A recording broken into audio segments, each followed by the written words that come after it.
വാണീഗുണാനുകഥനേ ശ്രവണൗ കഥായാം ഹസ്തൗ ച കർമ്മസു മനസ്തവ പാദയോർനഃ സ്മൃത്യാം ശിരസ്തവ നിവാസജഗത്പ്രണാമേ ദൃഷ്ടിഃ സതാം ദർശനേസ്തു ഭവത്തനൂനാം. ഗോവിന്ദനാമസങ്കീർത്തനം ഗോവിന്ദ ഗോവിന്ദ. ഹരേ രാമ രാമ രാമ ഹരേ ഹരേ. ഹരേ കൃഷ്ണ കൃഷ്ണ കൃഷ്ണ ഹരേ ഹരേ. ഭാഗവതം ദ്വിതീയ സ്കന്ധം 4-ാമത്തെ അധ്യായം. ഈ അധ്യായത്തിൻ്റെ ചുരുക്കം ഇതാണ്. പരീക്ഷിത് രാജാവിൻ്റെ ചോദ്യം, ഈ ഭഗവാൻ ഈ കാണുന്ന പ്രപഞ്ചത്തെ സൃഷ്ടിച്ചത് എങ്ങനെ, സൃഷ്ടിക്കുക മാത്രമല്ല എങ്ങനെ അതിനെ സംരക്ഷിക്കുന്നു, എങ്ങനെയാണ് സമയമാകുമ്പോൾ ഈ പ്രപഞ്ചത്തെ സംഹരിക്കുന്നത്, ഭഗവാന്റെ ശക്തികൾ എന്തൊക്കെയാണ്, ഏതൊക്കെയാണ്. ഈ ചോദ്യങ്ങൾക്ക് ഉത്തരം പറയണമെങ്കിൽ ഭഗവാന്റെ അനുഗ്രഹം കൂടിയേ തീരൂ എന്നുള്ളതുകൊണ്ട് ശ്രീശുകർ ഭഗവാനെ സാരസ്വതം പാടി സ്തുതിച്ച് വ്യാസനെ നമസ്കരിച്ച് നാരദ മഹർഷിയും ബ്രഹ്മാവും തമ്മിൽ സംസാരിച്ചത് ഓർത്ത് പറയണം. ശ്രീശുകർ പാടിയ ശുകസാരസ്വതം, ആ സ്തോത്രമാണ് ഈ ഒരു അധ്യായം. ഗംഗാതീരത്ത് സദസ്സിൽ നാരദാദികളോടൊപ്പം വ്യാസനും ഉണ്ടായിരുന്നു. ശ്രീശുകൻ തൻ്റെ ഗുരുവായ വ്യാസനെ നമസ്കരിച്ച ശേഷം പണ്ട് ബ്രഹ്മാവും നാരദനും തമ്മിൽ സംസാരിച്ചത് ഓർത്ത് പറയണം. ശുകസാരസ്വതമാണ് ഈ ഒരു അധ്യായത്തിൽ. ചുരുക്കി പറഞ്ഞാൽ ശ്രീശുകസ്തുതി, ശുകസാരസ്വതം. ജഗത് സൃഷ്ടിയെ അധികരിച്ചുള്ള പരീക്ഷത്തിൻ്റെ ചോദ്യവും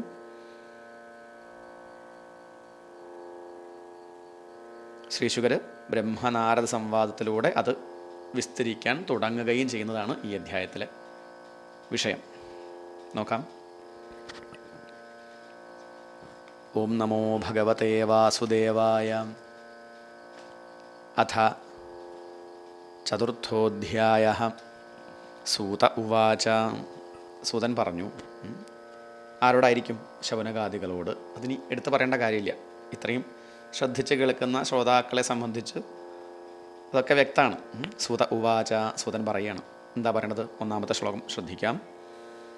വയ്യാസകേരിതി വചസ്തത്വനിശ്ചയമാത്മനഃ ഉപധാര്യമതിം കൃഷ്ണ ഔത്തരേയഃ സതീം വ്യഥാത്. കൃഷ്ണ ഔത്തരേയഃ. അവിടെ ഒരുമിച്ചാകുമ്പോഴാണ് അങ്ങനെ പറയുക. പദം പിരിക്കുമ്പോഴോ ഉപധാര്യമതിം കൃഷ്ണേ ഔത്തരേയഃ സതീം വ്യഥാത്. കൃഷ്ണേ ഔത്തരേയഃ. ഒരുമിച്ചാകുമ്പോൾ കൃഷ്ണ ഔത്തരേയഃ എന്നാവും. ഇതൊക്കെ പ്രഥമസ്കന്ധത്തിൽ നമ്മൾ കണ്ടതാണ് പലതിക്കിലും. ഒന്ന് ഓർമ്മിപ്പിച്ചു എന്ന് മാത്രം. എന്താണ് പറയണത്? വയ്യാസകേരിതി വചസ്തത്വനിശ്ചയമാത്മനഃ ഉപധാര്യ മതിം കൃഷ്ണ ഔത്തരേയഃ സതീം വ്യഥാത്. ഔത്തരേയഃ എന്താ പദത്തിൻ്റെ അർത്ഥം? ഉത്തരയുടെ പുത്രൻ, അതാണ് ഔത്തരേയൻ. ഉത്തരാപുത്രനായ പരീക്ഷിത്ത്. ഉത്തരാപുത്രനായ പരീക്ഷിത്ത് പരമാത്മാവിനെ സംബന്ധിച്ചുള്ള യഥാർത്ഥ വസ്തുത ഇന്നത് എന്ന് ബോധം വരുത്തുവാൻ തക്കതായ, അതാണ് തത്വനിശ്ചയം. തത്വനിശ്ചയം ആ പദത്തിൻ്റെ ഒരു താല്പര്യം ബോധിപ്പിച്ചതാണ് ഇപ്പം. തത്വനിശ്ചയം, തത്വത്തെ നിശ്ചയിക്കുന്നതായ. ആത്മനഃ തത്വനിശ്ചയം, പരമാത്മാവിൻ്റെ തത്വത്തെ നിശ്ചയിക്കുന്ന, പരമാത്മാവിനെ വിസ്തരിക്കുന്ന, പരമാത്മാവിനെ സംബന്ധിച്ചുള്ള തത്വം എന്ന് പറഞ്ഞാൽ യഥാർത്ഥ വസ്തുത. വയ്യാസകേഹേ. എന്താ വയ്യാസകേഹേ? വ്യാസപുത്രൻ. ആരാ വ്യാസപുത്രൻ? വയ്യാസകി എന്ന് പറഞ്ഞാൽ വ്യാസപുത്രൻ. വ്യാസപുത്രൻ ശ്രീശുകൻ. വയ്യാസകേഹ എന്ന് പറയുമ്പം വ്യാസപുത്രൻ്റെ, ശ്രീശുക ബ്രഹ്മർഷിയുടെ വചഃ ഇതി ഉപധാര്യ. വാക്ക് ഇപ്രകാരം ഉപധാര്യ മനസ്സിലാക്കുക എന്നർത്ഥം, കേട്ട് ധരിക്കുക. നന്നായി ധരിച്ചിട്ട് കൃഷ്ണേ സതീം മതിം വ്യഥാത്, കൃഷ്ണനിൽ ബുദ്ധിയെ വ്യഥാത് സമർപ്പിച്ചു, അല്ലെങ്കിൽ വിശേഷേണ ധരിച്ചു, ഭക്തിപൂർവം സമർപ്പിച്ചു എന്ന് താല്പര്യം.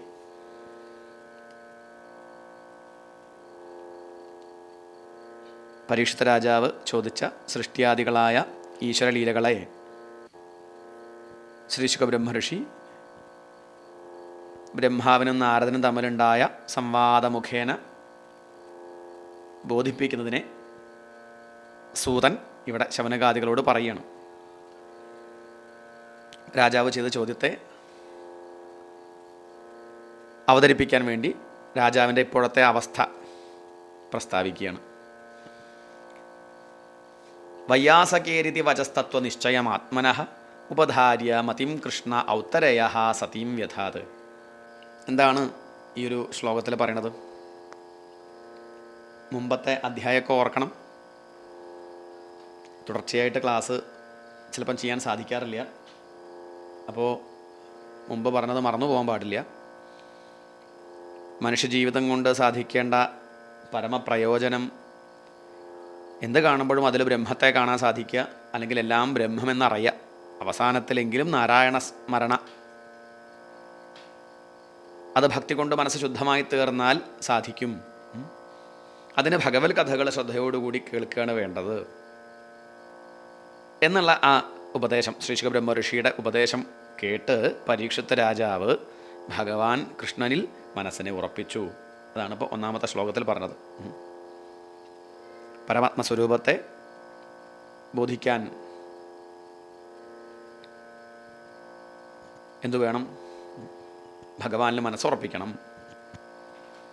പരീക്ഷിത രാജാവ് ഭഗവാൻ തന്നെ, ശ്രീഹരി തന്നെ സേവ്യൻ, മറ്റ് ചിന്തകളൊക്കെ വിട്ട് ഭഗവാനെ തന്നെ ചിന്തിച്ച് തൻ്റെ ബുദ്ധിയെ സർവ്വവ്യാപാരങ്ങളെയും ഭഗവാനിലേക്ക് തിരിച്ച് ഇരിക്കുകയാണ്. അതാണ് ഇപ്പോൾ ഒന്നാമത്തെ ശ്ലോകത്തിൽ സൂചിപ്പിച്ചത്. വ്യക്തമായില്ലേ? ഒന്നുകൂടി നോക്കാം ആ ശ്ലോകം. വയ്യാസകേരിതിവചസ്തത്വനിശ്ചയമാത്മന ഉപധാര്യ മതിം കൃഷ്ണ ഉത്തരേയ സതീം വ്യഥാത്. രണ്ടാമത്തെ ശ്ലോകം നോക്കാം. ആത്മജായാസുതാകാരപശുദ്രവിണബന്ധുഷു രാജ്യേ ചാവികലേ നിത്യം വിരൂഢാം മമതാം ജഹൗ. ആത്മജായാസുതാകാരപശുദ്രവിണബന്ധുഷു രാജ്യേ ചാവികലേ നിത്യം വിരൂഢാം മമതാം ജഹൗ.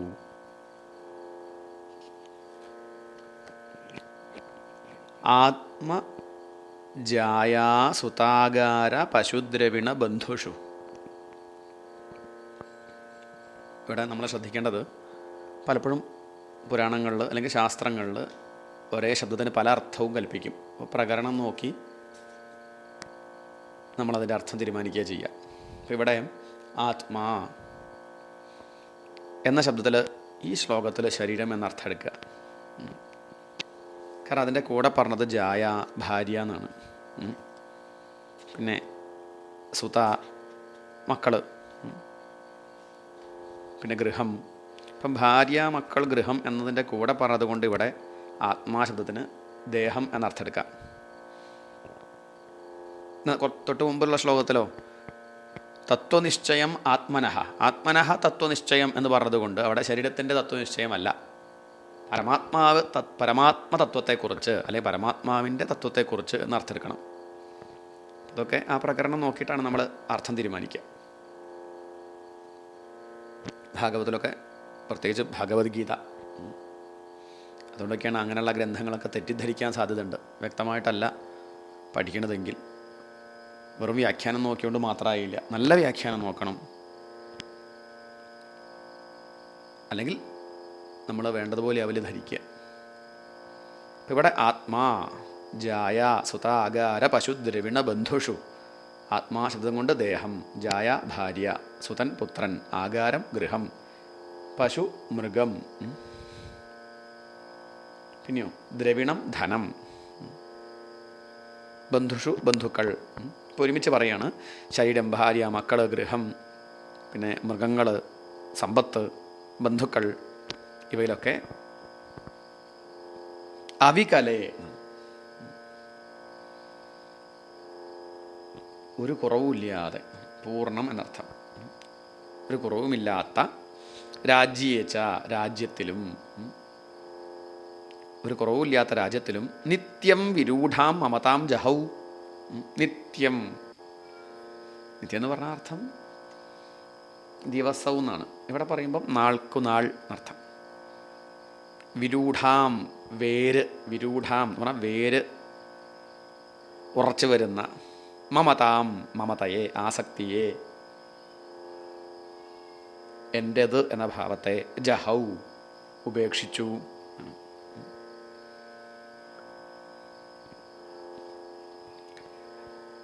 എന്താ പറയണത് ഈ ശ്ലോകത്തിൽ?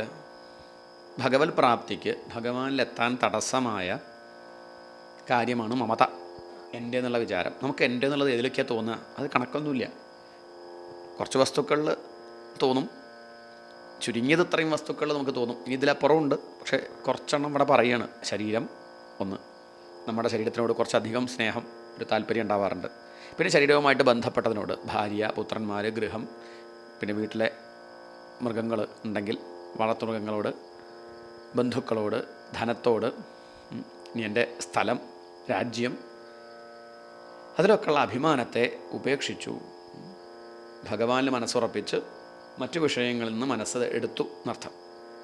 മറ്റു വിഷയങ്ങളിലേക്ക് പോയ മനസ്സിനെ അവിടെ നിന്ന് എടുത്ത് ഭഗവാനിൽ സമർപ്പിച്ചു. ആര്? പരീക്ഷത്ത്. വ്യക്തായില്ലേ?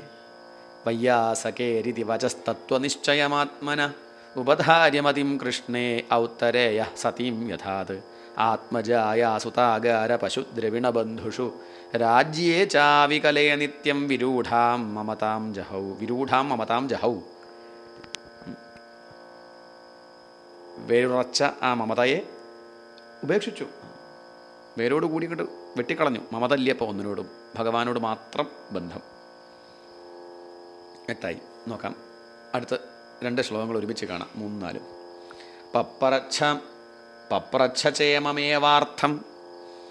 പപ്രച്ഛചേമമേവാർത്ഥം യന്മാം പൃച്ഛത സത്തമാഹ കൃഷ്ണാനുഭാവശ്രവണേ ശ്രദ്ധധാനോ മഹാമനാഹ സംസ്ഥാം വിജ്ഞായ സന്യസ്യ കർമ്മത്രൈവർഗികം ചയത് വാസുദേവേ ഭഗവതി ആത്മഭാവം ദൃഢം ഗത. എന്താ പറയണത്? ഭഗവാൻ ആ ശ്രീകൃഷ്ണൻ്റെ മഹത്വം, ലീലകൾ, അത് കുറച്ചും കൂടി ആഴത്തിൽ അറിയണമെന്ന ആഗ്രഹത്തോടെ രാജാവ് ചോദിക്കാൻ ആരംഭിക്കുകയാണ്.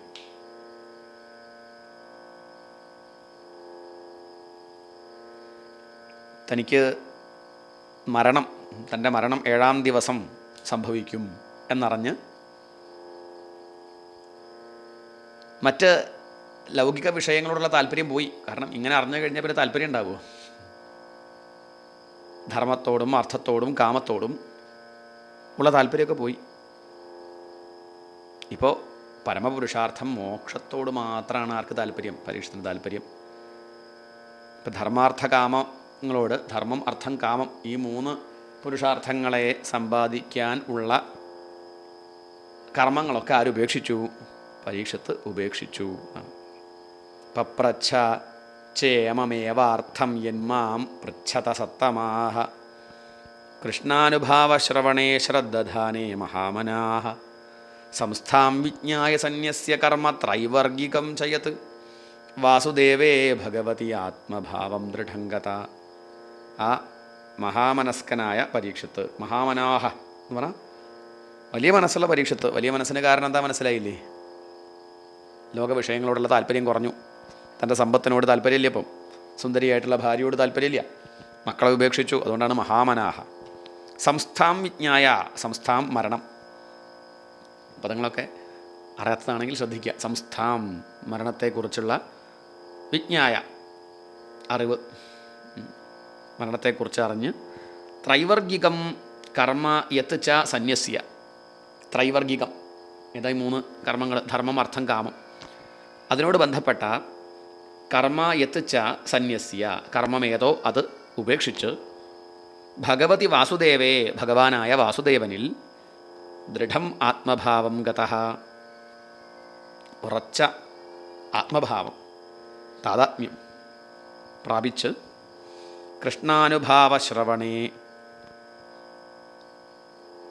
കൃഷ്ണൻ്റെ കഥകൾ കേൾക്കാൻ അല്ലെങ്കിൽ കൃഷ്ണൻ്റെ മഹത്വം അറിയാൻ അത് കേൾക്കുന്നതിൽ ശ്രദ്ധധാനഃ, ശ്രദ്ധാലുവായി ഇരുന്നു കൊണ്ട് സത്തമാഹ യത് മാം പൃച്ഛത, സത്തമാഹ, ഹേ ശ്രേഷ്ഠന്മാരെ, ഹേ മുനിമുഖ്യന്മാരെ, യത് മാം പൃച്ഛത, യാതൊന്നിനെ എന്നോട് നിങ്ങൾ ചോദിക്കുന്നുവോ, ഇമം ഏവ അർത്ഥം പപ്രച്ഛ ച, ഇതേ വിഷയത്തെ തന്നെ ചോദിക്കുകയും ചെയ്തു. എന്താ പറയണത്?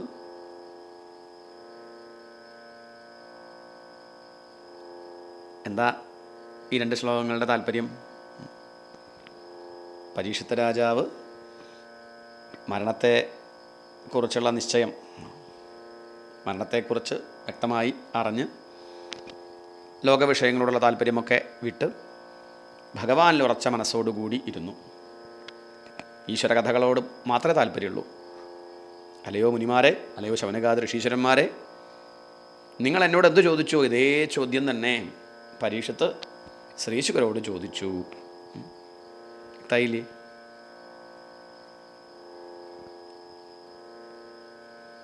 നോക്കാം. അടുത്ത ശ്ലോകം, 5-ാമത്തെ ശ്ലോകം. രാജോവാച, രാജാവ് പറഞ്ഞു അല്ലെങ്കിൽ രാജാവ് ചോദിച്ചു. സമീചീനം വചോ ബ്രഹ്മൻ സർവജ്ഞസ്യ തവാനഘ തമോ വിശീദ്യതേ മഹ്യം ഹരേഃ കഥയതഃ കഥാം. സമീചീനം വചോ ബ്രഹ്മൻ സർവജ്ഞസ്യ തവാനഘ തമോ വിശീദ്യതേ മഹ്യം ഹരേഃ കഥയതഃ കഥാം. സമീചീനം എന്താർത്ഥം? സത്യവും സമുചിതവുമാണ്. സമീചീനം നല്ലതെന്നർത്ഥം. വചഃ വാക്ക്, ബ്രഹ്മൻ അല്ലയോ ബ്രഹ്മഋഷേ, ഹേ ബ്രഹ്മസ്വരൂപ, എല്ലാം അറിയുന്ന അങ്ങയുടെ വാക്ക് സത്യവും സമുചിതവുമാണ്. അനഘ, ഹേ പുണ്യാത്മൻ, അനഘ പാപമില്ലാത്തവനെ. ഹരേഹേ കഥാം കഥയതഃ, ശ്രീഹരിയുടെ ചരിതത്തെ അങ്ങ് പറയുക. മഹ്യം തമഹ വിശീര്യതയെ, മഹ്യം എനിക്ക്, തമഹ ഇരുട്ട്, അജ്ഞാനം എന്നൊക്കെ അർത്ഥം. വിശീര്യതയെ നീങ്ങിക്കൊണ്ടിരിക്കുന്നു, നശിക്കുന്നു. അല്ലയോ നിർമ്മലനായ ബ്രഹ്മർഷേ, ശ്രീശുക ബ്രഹ്മർഷേ, ആ ശ്രീഹരിയുടെ കഥ അങ്ങ് വിസ്തരിച്ച് പറയൂ. അത് നല്ലതാണ്. അത് കേൾക്കുന്ന സമയത്ത് എൻ്റെ അജ്ഞാനം ആകുന്ന അന്ധകാരം ഇല്ലാണ്ടായിക്കൊണ്ടിരിക്കുന്നു. അതുകൊണ്ട് അങ്ങ് ആ കഥ നിർത്താതെ പറയൂ എന്ന് താല്പര്യം. ഭഗവാനിൽ ഭക്തി ഉറച്ചു. ഭഗവാനും ആത്മാവും ഒന്ന് തന്നെ. ഈ ഒരു ഭാവം, അതാണ് താതാത്മ്യം. അങ്ങനെ ആ താതാത്മ്യം വന്ന പരീക്ഷത്ത് പറയുകയാണ്, സർവജ്ഞനായ ബ്രഹ്മർഷേ, അങ്ങയുടെ ഉപദേശങ്ങൾ എനിക്ക് നല്ലതായിട്ട് തന്നെയാണ് അനുഭവപ്പെടുന്നത്. ഒട്ടും എനിക്ക് മുഷിയുന്നില്ല. അതുകൊണ്ട് ഈശ്വര കഥകൾ കേൾക്കാൻ എനിക്ക് വലിയ ആഗ്രഹമുണ്ട്. അത് കേൾക്കും തോറും എൻ്റെ അജ്ഞാനം കുറഞ്ഞു വരുന്നുണ്ട്. അതുകൊണ്ട് അങ്ങ് അത് വിസ്തരിക്കൂ എന്ന് പറയാണ്. വ്യക്തല്ലേ? ഒന്നുകൂടി നോക്കാം ആ ശ്ലോകം. ആ ശ്ലോകം വായിച്ച് കേൾക്കുമ്പോൾ ഈ അർത്ഥം മനസ്സിൽ കിട്ടണം. സമീചീനം വചോ ബ്രഹ്മൻ, അർത്ഥം മനസ്സിലാവണില്ലേ? സർവജ്ഞസ്യ തവാനഘ തമോ വിശീര്യതേ മഹ്യം ഹരേഃ കഥയതഃ കഥാം. ഹരേഃ കഥയതഃ കഥാം, ആ ഹരിയുടെ കഥ പറയൂ. ഹരേഃ കഥാം കഥയത മഹ്യം തമഃ വിശീര്യതേ. വ്യക്തമാണ്. 6-ാമത്തെ ശ്ലോകം. ഭൂയ ഏവ വിവിത്സാമി, ഭൂയ ഏവ വിവിത്സാമി ഭഗവാനാത്മമായയാ യഥേദം സൃജതേ വിശ്വം ദുർവിഭാവ്യമധീശ്വരൈഃ. ഭൂയ ഏവ വിവിത്സാമി ഭഗവാനാത്മമായയാ യഥേദം സൃജതേ വിശ്വം ദുർവിഭാവ്യമധീശ്വരൈ. ദുർവിഭാവ്യം അധീശ്വരൈ. അധീശ്വരൈ ഈശ്വരന്മാരാൽ എന്നർത്ഥം. ഈശ്വരന്മാരെന്ന് പറഞ്ഞാൽ ബ്രഹ്മാദേവന്മാർക്ക് പോലും ദുർവിഭാവ്യം, ഒരെത്തും പിടിയും കിട്ടാത്ത ഇതം വിശ്വം, ഈ പ്രപഞ്ചത്തെ, ചോദ്യമാണിത്. ഭഗവാൻ, ആ ഭഗവാൻ ആത്മമായയാ, തൻ്റെ മായാശക്തി കൊണ്ട്, യഥാ സൃജതേ, എപ്രകാരം സൃഷ്ടിച്ചു, ഭൂയഃ ഏവ വിവിത്സാമി,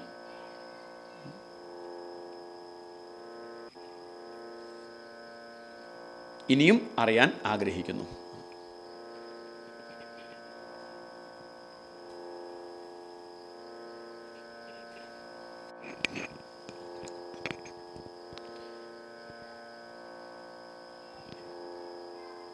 ഹേ ഭഗവൻ, ബ്രഹ്മാദികളായ ഈശ്വരന്മാർക്ക് പോലും ഊഹിക്കാൻ കഴിയാത്തതായ ഈ ലോകത്തെ ആ ഭഗവാൻ തൻ്റെ ശക്തി കൊണ്ട് എങ്ങനെയാണ് സൃഷ്ടിച്ചത്, അതിനെ ഒന്നുകൂടി നല്ലോണം അറിയണമെന്ന് ഞാൻ ആഗ്രഹിക്കുന്നുണ്ട് എന്ന് താല്പര്യം. നോക്കാം 7ാമത്തെ ശ്ലോകം.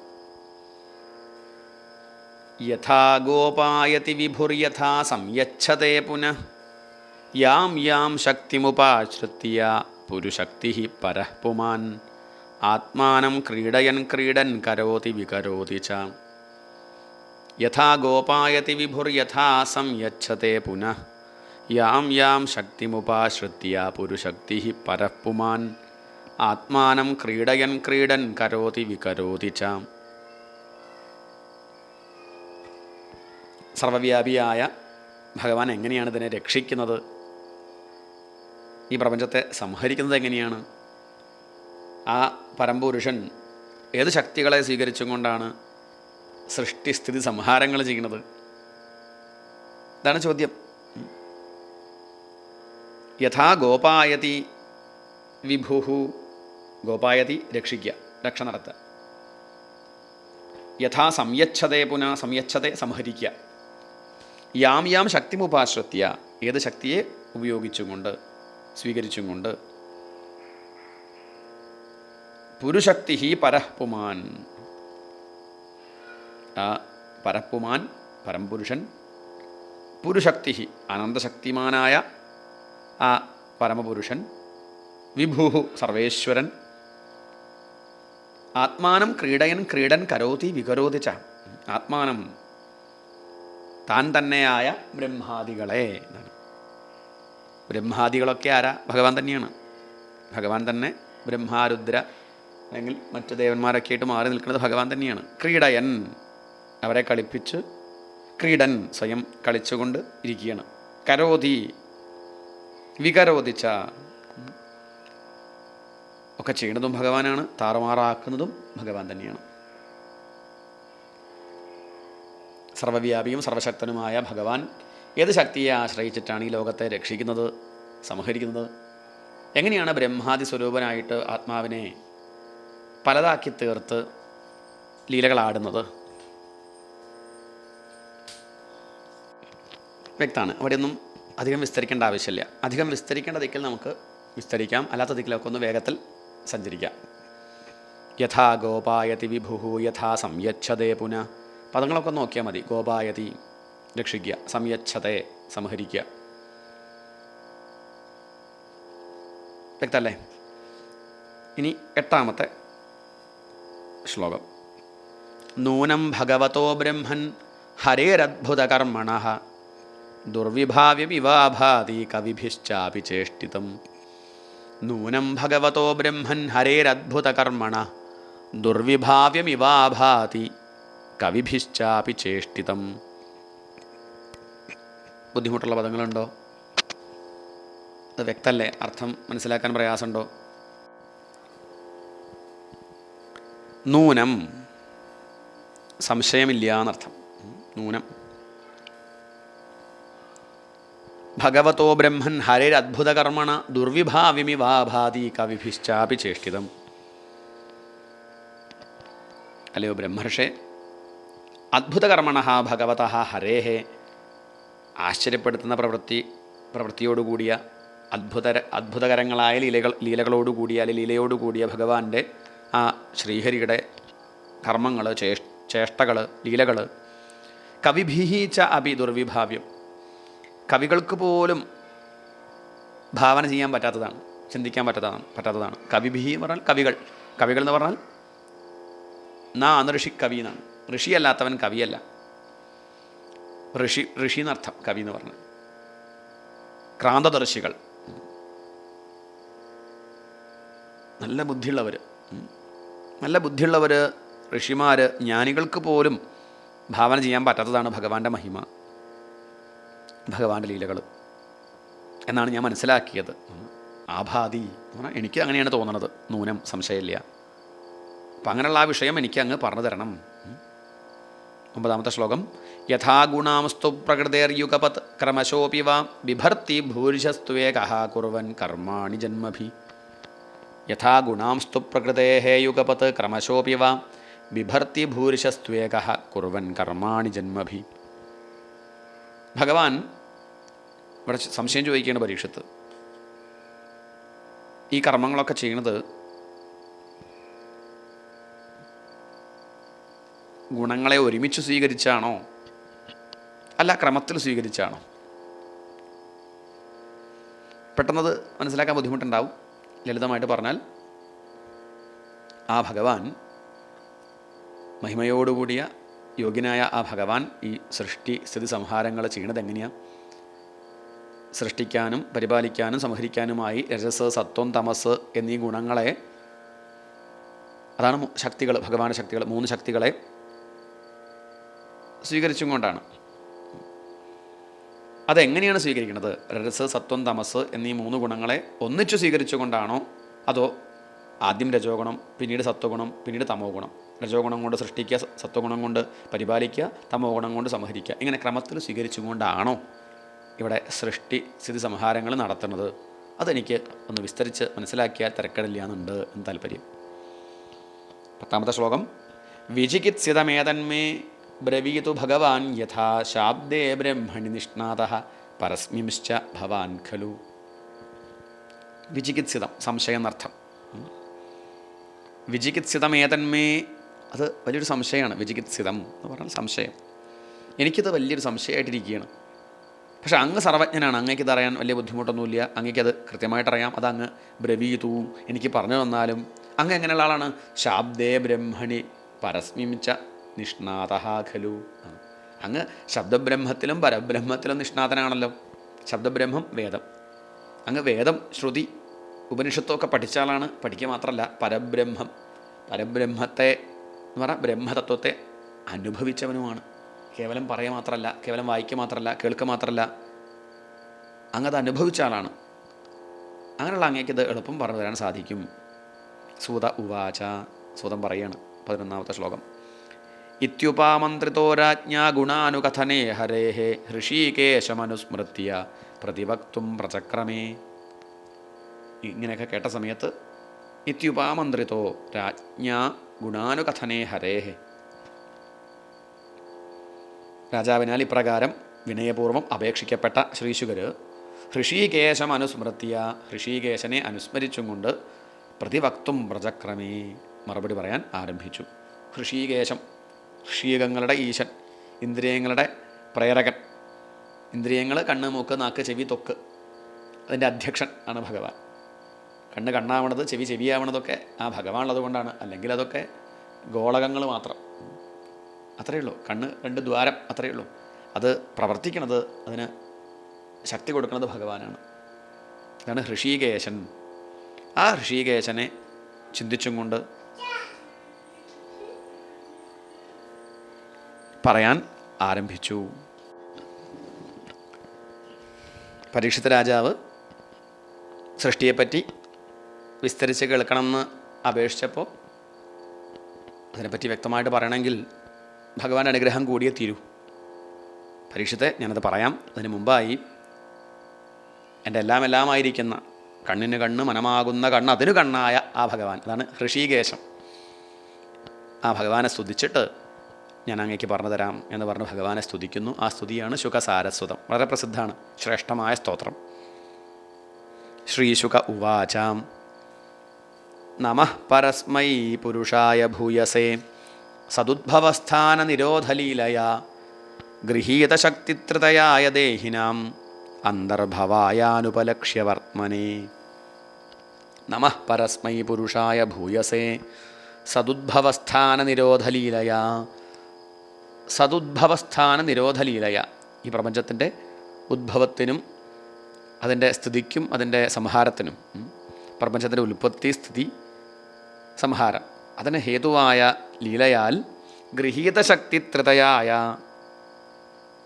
മൂന്ന് ശക്തികളെ സ്വീകരിച്ച്, ഏതാ മൂന്ന് ശക്തികൾ? സത്വം, രജസ്, തമസ്. അതല്ലെങ്കിൽ സൃഷ്ടി സ്ഥിതി സംഹാരം എന്ന ക്രമം പറയുകയാണെങ്കിൽ രജസ്, സത്വം, തമസ് എന്നീ ഗുണങ്ങളാകുന്ന മൂന്ന് ശക്തികളെ സ്വീകരിച്ച് ദേഹിനാമന്തർഭവായ, എല്ലാ ജീവജാലങ്ങളുടെയും അന്തർഭാഗത്ത് ഹൃദയത്തിൽ കുടികൊള്ളുന്ന അന്തര്യാമി സ്വരൂപേണ വിളങ്ങുന്ന അനുപലക്ഷ്യവർത്മനെ, ആർക്കും ഒരു വിധത്തിലും അറിയാൻ സാധിക്കാത്ത, ഉള്ളിലുണ്ട് ഭഗവാൻ പക്ഷെ അറിയാൻ സാധിക്കില്ല. ഹൃദയം കീറി മുറിച്ച ഭഗവാനെ കിട്ടില്ല. ഹൃദയേശേ അർജുന തിഷ്ഠതി എന്ന ഗീതയിലൊക്കെ ഭഗവാൻ പറയുന്നുണ്ട്, അർജുന ഞാൻ എല്ലാവരുടെയും ഹൃദയത്തിലുണ്ട് എന്ന് പറഞ്ഞാൽ ഉള്ളിലുണ്ട് എന്നർത്ഥം. ഹൃദയത്തിലുണ്ടെന്ന് പറഞ്ഞാൽ ഹാർട്ടിലുണ്ടെന്നല്ല. എന്നാൽ പുറത്തുണ്ട്. പുറത്ത് കാലസ്വരൂപത്തിൽ ഇരിക്കുന്നത് ഭഗവാനാണ്, ഉള്ളിൽ അന്തര്യാമിയായിട്ടിരിക്കുന്നതും ഭഗവാൻ തന്നെ. ആ ഭഗവാന് പരസ്മൈ പുരുഷായ നമഃ, അളവറ്റ മഹിമയോടുകൂടിയ, അതാണ് ഭൂയസേ, സർവോത്തമനായിരിക്കുന്ന പരമപുരുഷനായ ഭഗവാന് നമസ്കാരം. 13-ാമത്തെ ശ്ലോകം നോക്കാം. ഭൂയോ നമസ്സദ്വ്രജിനച്ഛിദേ അസതാം, ഭൂയോ നമസ്സദ്വ്രജിനച്ഛിദേ അസതാം അസംഭവായ അഖിലസത്വമൂർത്തയേ പുംസാം പുനഃ പാരമഹംസ്യ ആശ്രമേ വ്യവസ്ഥിതാനാം അനുമൃഗ്യദാശുഷേ. ഒന്നുകൂടി വായിക്കാം. ഭൂയോ നമസ്സദ്വ്രജിനച്ഛിതേ അസതാം അസംഭവായ അഖിലസത്വമൂർത്തയേ പുംസാം പുനഃ പാരമഹംസ്യ ആശ്രമേ വ്യവസ്ഥിതാനാം അനുമൃഗ്യദാശുഷേ. എന്താ പറയുന്നത്? സദ്വ്രജിനച്ഛിതേ, സത്തുക്കളുടെ ദുഃഖത്തെ, വൃജനം ദുഃഖം, സജ്ജനങ്ങളുടെ ദുഃഖത്തെ ഇല്ലാണ്ടിയാക്കുന്നവൻ, വേരോടുകൂടി ഇല്ലാണ്ടിയാക്കുന്നവൻ, ഭക്തന്മാരുടെ ദുഃഖം ഇല്ലാണ്ടിയാക്കുന്നവൻ എന്നർത്ഥം. ധാർമ്മികന്മാരുടെ, ധർമ്മിഷ്ഠന്മാരുടെ, ഭക്തന്മാരുടെ, സജ്ജനങ്ങളുടെ ദുഃഖം ഇല്ലാണ്ടിയാക്കുന്നവനും, അസതാം അസംഭവായ, എന്നാൽ അസത്തുക്കളുടെ, അധാർമികന്മാർക്ക് ദുഃഖമുണ്ടാക്കുന്നവനും, അധാർമികന്മാർക്ക് ആപത്തിന് കാരണമായിരിക്കുന്നവനും, അഖിലസത്വമൂർത്തയെ, എല്ലാ ജീവജാലങ്ങളിലും ഇരിക്കുന്നവൻ, ചരാചര സ്വരൂപൻ ഭഗവാനാണ്. എല്ലാമായിരിക്കുന്നത് ഭഗവാനാണ്. എല്ലാത്തിലും ഇരിക്കാമെന്നും പറയാനില്ല, എല്ലാമായിരിക്കുന്നത് ഈ ഭഗവാൻ തന്നെയാണ്. ആകാശത്ത് സൂര്യൻ, താഴെ നമ്മൾ 4 പാത്രം വെച്ചു, അതിൽ വെള്ളം ഒഴിച്ചു കഴിഞ്ഞാൽ 4 സൂര്യനെ കാണാം പാത്രത്തിൽ. അതുപോലെ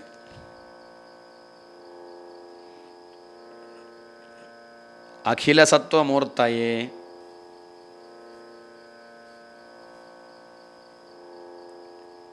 പാരമഹംസ്യേ ആശ്രമേ, പരമഹംസന്മാരായ മുനിമാർ, ഋഷിമാർ, സന്യാസിമാർ. പരമഹംസന്മാർ എന്ന് പറഞ്ഞാൽ സന്യാസിമാർ എന്നർത്ഥം. ആ സന്യാസിമാർക്ക് അവരുടെ ലക്ഷ്യമായ ആ പരമാത്മസ്വരൂപത്തെ, ബ്രഹ്മതത്വത്തെ പ്രകാശിപ്പിച്ചു കൊടുത്ത് അനുഗ്രഹിക്കുന്നവനായ ഭഗവാനെ അങ്ങേക്ക് നമസ്കാരം.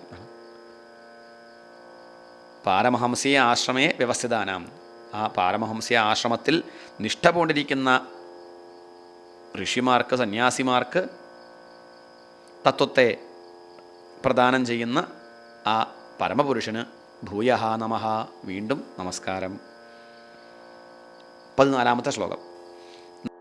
നമോ നമസ്തേസ്തു ഋഷഭായ സാത്വതാം വിദൂരകാഷ്ഠായ മുഹു കുയോഗിനാം നിരസ്തസാമ്യാതിശയേന രാധസ സ്വധാമനി ബ്രഹ്മണി രംസ്യത്തെ നമഃ. നമോ നമസ്തേ അസ്തു ഋഷഭായ സാത്വതാം വിദൂരകാഷ്ഠായ മുഹുക്കുയോഗിനാം നിരസ്തസാമ്യാതിശയേന രാധസ സ്വധാമനി ബ്രഹ്മണി രംസ്യത്തെ നമഃ. നമഃ നമഃ തേ, അങ്ങേക്ക് വീണ്ടും വീണ്ടും നമസ്കാരം. ഋഷഭായ സാത്വതാം, സാത്വതാം ഋഷഭായ, ഭക്തജനങ്ങളുടെ ഋഷഭൻ എന്ന് പറഞ്ഞ പരിപാലകൻ, ഭക്തജനങ്ങളെ പരിപാലിക്കുന്നവനായ ഭഗവാനെ അങ്ങേക്ക് നമസ്കാരം. കുയോഗിനാം മുഹുഹു വിദൂരകാഷ്ഠായ എന്നാണ്. കുയോഗികൾക്ക്, ഭക്തിഹീനരായ ആളുകൾക്ക് അറിവുണ്ട് പക്ഷേ ഭക്തിയില്ല, അറിവുണ്ട് പക്ഷെ നല്ല കാര്യത്തിന് ഉപയോഗിക്കില്ല, അങ്ങനെയുള്ളവരാണ് കുയോഗികൾ. അവർ മറ്റുള്ളവരെ ദ്രോഹിക്കാനും സ്വയം അധപ്പതിക്കാന്ന് അറിയാതെ താഴത്തേക്ക് പോവുകയാണ്. അവരറിയണില്ല, അവർ വിചാരിക്കുന്നത് അവർ ചെയ്യണതെന്തോ കേമാണ്, അവർ സന്തോഷിക്കാമെന്ന് അവർ വിചാരിക്കുന്നു, പക്ഷേ നശിക്കുകയാണ് ചെയ്യണത്. തൽക്കാലത്തേക്ക് സുഖമൊക്കെ കിട്ടും, പക്ഷേ ദൂരക്കാഴ്ച ഇല്ലാത്തവർ, കുറച്ച് അപ്പുറത്തേക്ക് കാണാൻ ശേഷിയില്ലാത്തവർ അതാണ് കുയോഗികൾ. അവർക്ക് വിദൂരകാഷ്ഠായ, വിദൂരത്താണ്, ഭഗവാനെ കാണൽ പ്രയാസമാണ്, അത്രയും ദൂരത്താണ് ഭഗവാൻ. വിദൂരകാഷ്ഠായ, എത്തുവാൻ കഴിയാത്ത ദൂരത്തോടു കൂടിയവനും. ആർക്ക്? കുത്സിത യോഗികൾക്ക്. പിന്നെയോ നിരസ്തസാമ്യാതിശയേന രാധസ, നിരസ്തസാമ്യാതിശയേന, നിരുപമവും നിരതിശയവുമായ രാധസ, ഐശ്വര്യത്തോടെ, സ്വധാമനി, തൻ്റെ ധാമത്തിൽ, സ്വസ്വരൂപമായ ആനന്ദത്തിൽ എന്നർത്ഥം, ബ്രഹ്മണി അല്ലെങ്കിൽ ബ്രഹ്മത്തിൽ, രംസ്യതയെ രമിച്ചുകൊണ്ടിരിക്കുന്ന ആ പരമപുരുഷന്, പരബ്രഹ്മത്തിന് നമസ്കാരം. നിരുപമം ആണ്, നിരസ്ത സാമ്യം. ഭഗവാന് സാമ്യം, ഇന്നതായിട്ട് സാമ്യം ഉണ്ടെന്ന് പറയാൻ വയ്യ, കാരണം ഉപമിക്കാൻ സാധിക്കില്ല. അതുപോലെ വേറൊന്നുമില്ല. അതിശയം ആണ് ഭഗവാനെ കാണുമ്പോൾ, അത് അല്ലെങ്കിൽ ഭഗവാനെ അനുഭവിക്കുമ്പം അത് വ്യക്തമാക്കി കൊടുക്കാൻ സാധിക്കില്ല. രാധസ, ഐശ്വര്യത്തോടെ, സ്വധാമനി, തൻ്റെ ധാമം, തൻ്റെ സ്വരൂപം എന്നർത്ഥം, സ്വസ്വരൂപം. ഏതാത്? ബ്രഹ്മം. ഭഗവാനെ രമിക്കാൻ വേറൊന്നിൻ്റെ ആവശ്യമില്ല, ഭഗവാൻ ഒന്നിനെ ആശ്രയിക്കുന്നില്ല എന്നർത്ഥം. അപ്പം മായയെ ആശ്രയിച്ച് സൃഷ്ടിക്കുക പറയാൻ പറ്റില്ല, മായയെ സ്വീകരിച്ച് സൃഷ്ടിക്കുന്നു, അത്രയേ ഉള്ളൂ. അങ്ങനെ ഭഗവാൻ ഒന്നിനെ ആശ്രയിക്കേണ്ട കാര്യമില്ല. ചിലപ്പോൾ അങ്ങനെയൊക്കെ പറയുമ്പോൾ പറഞ്ഞു എന്ന് വരാം, വാക്ക് പറയുമ്പോൾ നമ്മളെപ്പോലുള്ള അല്പബുദ്ധികളല്ലേ പറയണത്, അപ്പോൾ ഒരു പക്ഷേ അങ്ങനെയൊക്കെ പറഞ്ഞു എന്ന് വരാം, ഭഗവാൻ മായയെ ആശ്രയിച്ച് സൃഷ്ടിച്ചു എന്നൊക്കെ പറഞ്ഞു എന്ന് വരാം. പക്ഷേ ഭഗവാൻ അങ്ങനെ ഒന്നുമില്ല, ഒന്നും ആശ്രയിക്കാൻ എന്ത്? തന്നിൽ നിന്ന് അന്യമായൊരു വസ്തു ഉണ്ടെങ്കിലല്ലേ ആശ്രയിക്കൽ, ഭഗവാനല്ലാണ്ട് വേറൊന്നുമില്ല. അപ്പം മായയോ ഭഗവാന്റെ ശക്തി, അത്രയേ ഉള്ളൂ. അഗ്നി ചൂട് എന്ന് പറയുന്നത് പോലെയാണ്, അഗ്നിയുടേതാണ് ചൂട്. ഇതുപോലെ ഭഗവാന്റെയാണ് മായ, അഗ്നി തന്നെയല്ലേ ചൂട്. അതെ, ചൂട് വേറെ അഗ്നി വേറെ എന്നുണ്ടോ? ഇല്ല. ഇതുപോലെ തന്നെയാണ് മായ വേറെ ഭഗവാൻ വേറെ ഒന്നുമില്ല. അജ്ഞാനദശയിൽ രണ്ടുണ്ടെന്ന് തോന്നും, ഒന്ന് ആഴത്തിൽ ശ്രദ്ധിച്ചാൽ ഒന്നേ ഉള്ളൂ എന്ന് ബോധ്യാവും.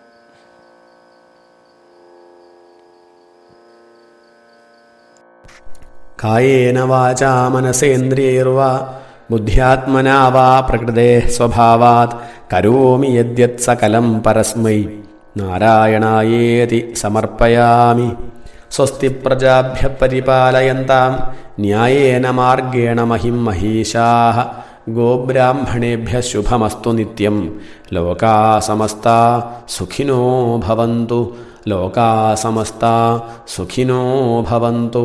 ഹരേ രാമ രാമ രാമ ഹരേ ഹരേ, ഹരേ കൃഷ്ണ കൃഷ്ണ കൃഷ്ണ ഹരേ ഹരേ.